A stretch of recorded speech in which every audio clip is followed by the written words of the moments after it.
से start with yes. मैंने अभी तक जितनी भी वीडियोस बनाई हैं उसमें सिर्फ खाना खाने की बात की है, जैसे कि how to eat healthy, how to eat water, how to stay hydrated और eating in variety, eat in balance, eat in moderate.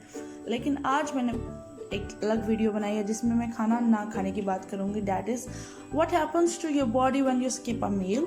क्या होता है आपकी बॉडी को जब आप खाना नहीं खाते हैं या फिर खाने के टाइम को मिस कर देते हैं। तो लेट्स गो अहेड एंड सी। मैंने एक लिस्ट तैयार किया ताकि मैं आपको पॉइंट आउट कर सकूं कि क्या होता है जब आप खाना छोड़ देते हैं या फिर एक लंबे गैप लेते हैं खाना खाने के लिए।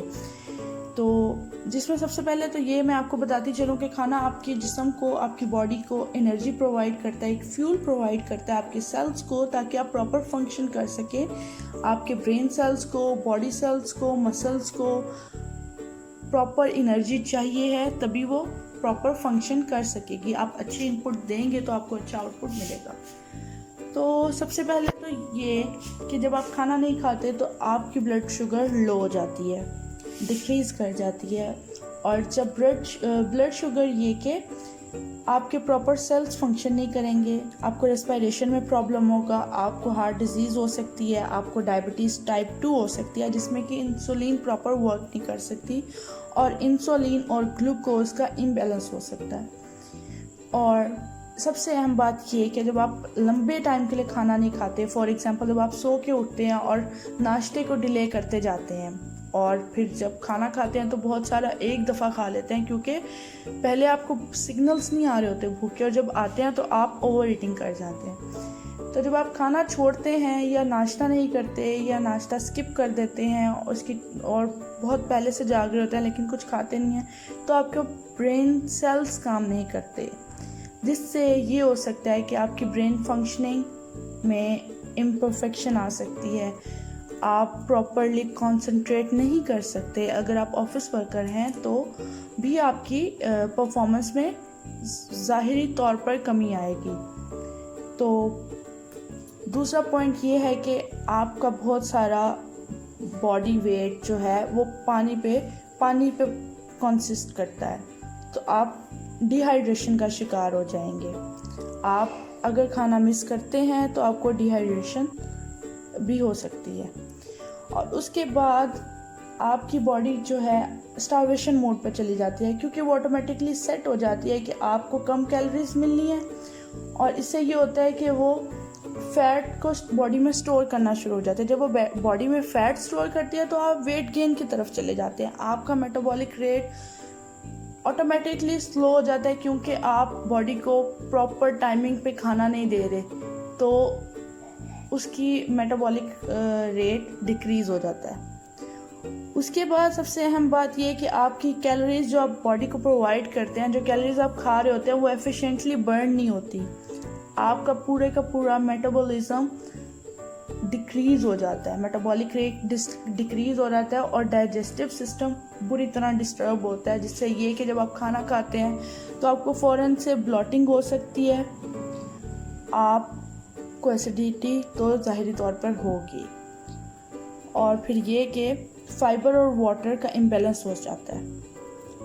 आपकी स्किन, आपकी हेयर ग्रोथ बिल्कुल अच्छी नहीं रहेगी, आपका कॉम्प्लेक्शन डल हो जाएगा, हेयर कोरस हो जाएंगे, हार्ड हो जाएंगे। और जब बॉडी को प्रॉपर खाना नहीं मिलेगा तो मल्टीविटामिन डेफिशिएंसी होगी। मल्टीविटामिन डेफिशिएंसी जैसे ही होती है हमारा सबसे पहले हार्मोनल सिस्टम डिस्टर्ब होता है, और जब हार्मोनल सिस्टम डिस्टर्ब होता है तो हमारी इम्यूनिटी लॉस की तरफ जाती है, बॉडी इम्यूनिटी नहीं रहती। फॉर एग्जांपल जैसे ही आप कम खाना खाते हैं या खाना स्किप करते हैं तो आपकी बॉडी में कॉर्टिसोल लेवल हाई हो जाता है। कॉर्टिसोल लेवल जैसे ही हाई होता है, कॉर्टिसोल एक हार्मोन है बॉडी में जो एक यानी कि टेंशन में या डिप्रेशन में रिलीज होता है, ठीक है। और जब कॉर्टिसोल का लेवल बॉडी में हाई होता है तो बॉडी में इन्फ्लेमेशन भी होगी, इन्फेक्शन भी होगा, फूड एलर्जीज भी हो सकती हैं और ऑटो इम्यून डिजीज़ होती हैं और आपकी इम्यूनिटी कम हो जाएगी।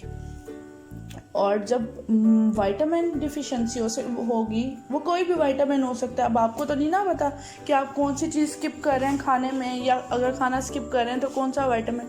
जब आप विटामिन डिफिशिएंसी का शिकार होंगे तो आप आपकी बॉडी में सेरोटोनिन और डोपामिन का लेवल डिसबैलेंस हो जाएगा। सेरोटोनिन और डोपामिन वो दो न्यूरोट्रांसमीटर्स हैं जो आपको मोटिवेट भी करते हैं, आपकी एपेटाइट के भी हार्मोन हैं, आपके मूड स्विंग्स के भी हार्मोन हैं और आपकी स्लीप को भी इनिशिएट करते हैं। तो मल्टीविटामिन डिफिशिएंसी से सेरोटोनिन और डोपामिन डिस्टर्ब होगा और उसके बाद आप के मूड स्विंग्स भी बुरे होते जाएंगे, आपको नींद भी नहीं आएगी, इंसोमिया भी हो सकता है, डिप्रेशन भी हो सकता है। और खाने को जैसे ही आप छोड़ते हैं या स्किप करते हैं, भूख के सिग्नल्स को मिस करते हैं अपने काम की वजह से या फिर किसी और एक्टिविटी की वजह से, तो आपका जो वर्स रिएक्शन जो बॉडी देती है ना, वो तो सबसे पहले ये है कि आपकी ब्लड शुगर लो हो जाती है और दूसरा आपके मूड स्विंग्स, आप बहुत जल्दी डिप्रेस हो जाते हैं, बहुत जल्दी एग्जाइटी या डिप्रेशन में चले जाते हैं।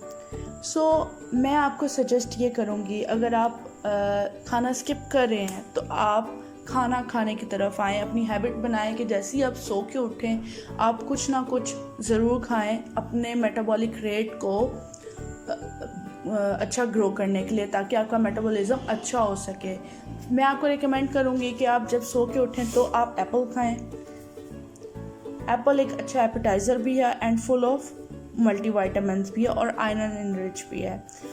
अगर आप एप्पल नहीं खा सकते तो a glass of milk is good for you in the morning. इसके अलावा आप बनाना खा सकते हैं, अ हैंडफुल ऑफ आलमंड्स खा सकते हैं, यानी कि ड्राई फ्रूट कोई भी जो भी आपको पसंद है, इसमें सबसे बेस्ट आलमंड्स हैं।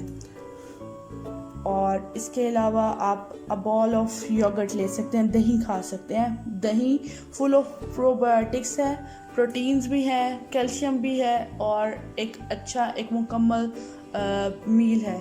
अगर आप खाना नहीं खाते, सुबह में आपकी आदत नहीं है, आपकी जैसी भी रूटीन है, आप जैसे ही जागें खाना स्किप ना करें, कोई फ्रूट ले लें, कोई फ्रूट जूस ले लें, या फिर आप उस वक्त कोई भी एक स्मॉल सर्विंग ड्राई फ्रूट की ले लें, जिसमें सबसे बेस्ट आलमंड्स हैं। Thank you so much. Next video के लिए चैनल को सब्सक्राइब करें और अगर वीडियो पसंद आए तो लाइक करें।